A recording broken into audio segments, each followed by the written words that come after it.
રાજકોટમાં પણ ગરમીનો પારો બેકાબુ બન્યો છે। 44 ડિગ્રીની આસપાસ તાપમાન નોંધાઈ રહ્યું છે। ગરમીના કારણે રાજકોટમાં લૂ લાગવાના કેસોમાં વધારો થયો છે। 108ને દરરોજ 3 થી 4 કેસ મળી રહ્યા છે। પાછલા એક સપ્તાહમાં લૂ લાગવાના 35 કેસ નોંધાયા, જેને 108 વડે તાત્કાલિક સારવાર માટે હોસ્પિટલમાં ખસેડવામાં આવ્યા।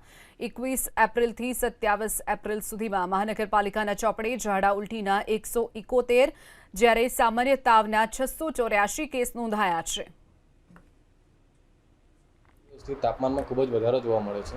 રાજકોટ શહેરમાં એક દિવસના 3 થી 4 કેસ જોવા મળે છે પર એમ્બ્યુલન્સ, અને ઘણા કેસીસમાં એક વીકથી 30 થી 35 કેસીસ જોવા મળે છે। લૂ લાગતી હોય તો જે પણ દર્દી છે તેને માથાનો દુખાવો થાય, ગરમીનો અહેસાસ થાય, પછી પેશન્ટને ખૂબ જ અસહ્ય ગરમીના કારણે શરીર પણ થોડું ઢીલું થઈ જાય છે। બેભાન થવાના ચાન્સીસ બહુ ઓછા છે, પણ જો શરીરમાં પૂરતા પ્રમાણમાં પ્રવાહી નહીં લીધું હોય અને શરીર આવા ગરમીના માહોલમાં જો વધારે પ્રમાણમાં બહાર નીકળેલા હશે તો આ પ્રશ્ન બની શકે।